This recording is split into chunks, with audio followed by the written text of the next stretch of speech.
I'm just looking at the civil docket for the case, which shows you like the history. Yeah, you could. Yeah, that's what you really want. Of what's going on. Where the complaint is. But then it doesn't have the link to the complaint because you have to log in through the court case, the court, U.S. District Courthouse, and access it using that. So I assume the motion. I assume that there was some kind of settlement. If there was a motion to dismiss, is that what happened? I believe so. Yeah. Is that what you said, Kevin? Can you send us yours? Yeah, I did. I sent it. Yeah. So.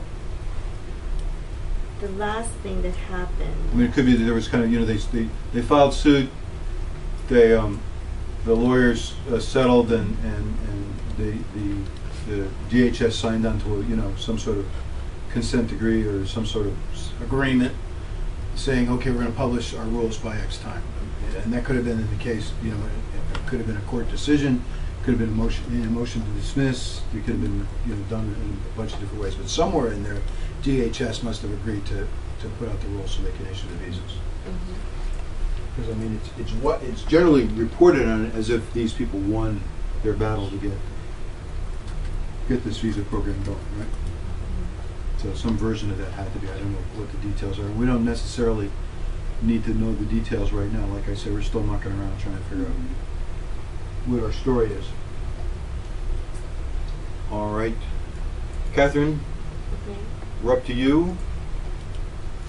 Well, and I understand a lot of stuff is on the table now, so just fill in. Well, the question that I was assigned to was about the breakdown of visas issued for their crimes and how many visas per each offense. But according to the reports, the only statistics are available through the Department of Homeland Security because the Citizenship and Immigration Services, they don't publish things related to crimes. They would publish statistics on other things, excluding this. So I was just able to find the general statistics for the U victim visas and their families.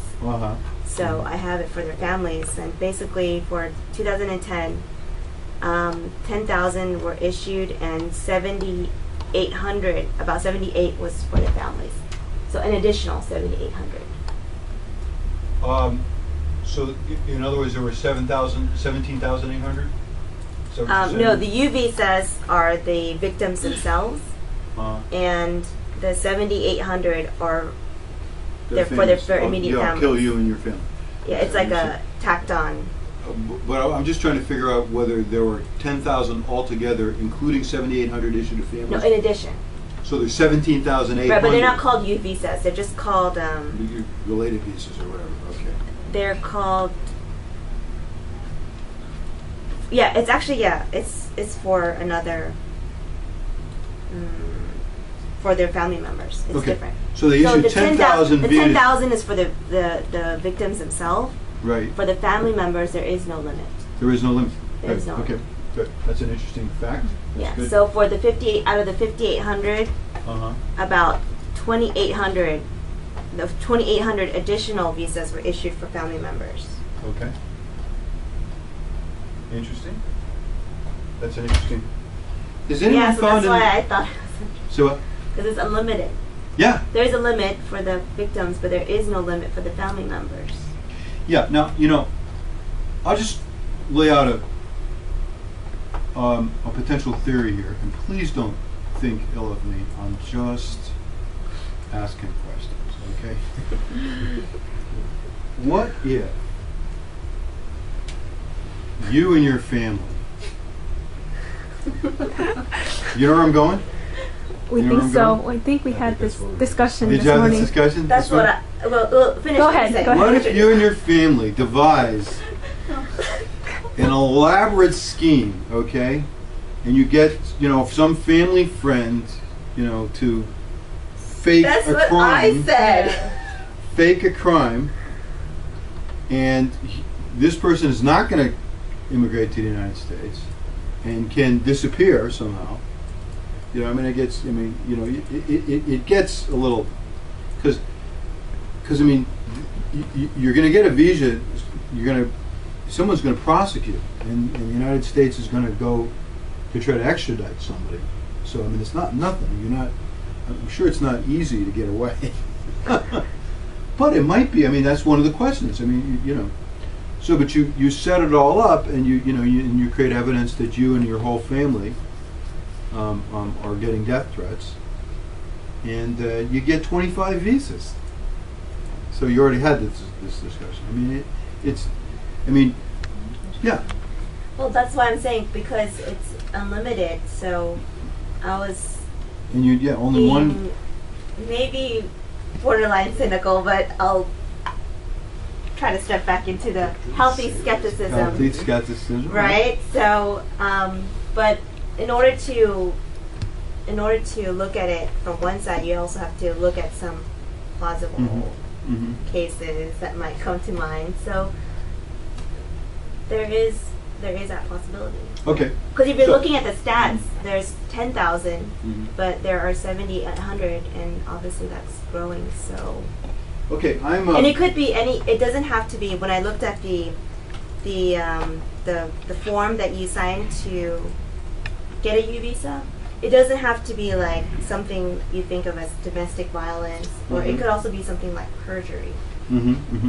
So it doesn't have to be something. I mean, you do have to suffer some abuse, some kind of mental strain from it, but it doesn't have to be like this violent crime that we think of.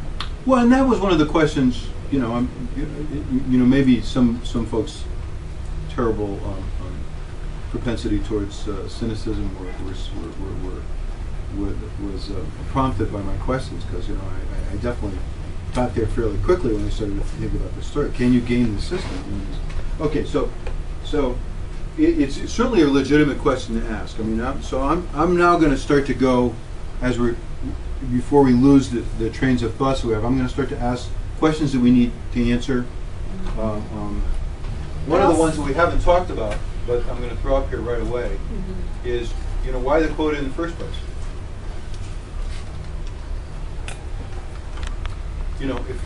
If this is a totally safe system, why is there a quota? Right? And one of the arguments is no quota right now, right? Right? Isn't one of the arguments either to increase the quota or eliminate it, right? Okay, why was there a quota in the first place? Maybe it was because of concern of game in the system. Maybe there's a game in the system study happening even as we speak. So I would ask why the quota first. Second question is gaming the system. Can this system be gamed, and is anybody concerned about that? Okay. Well. Third question is,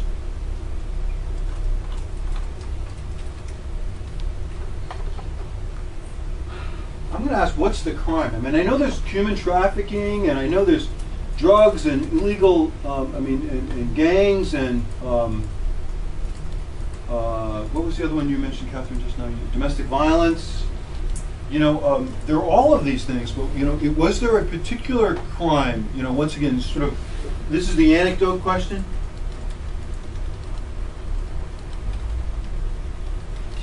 What's the story?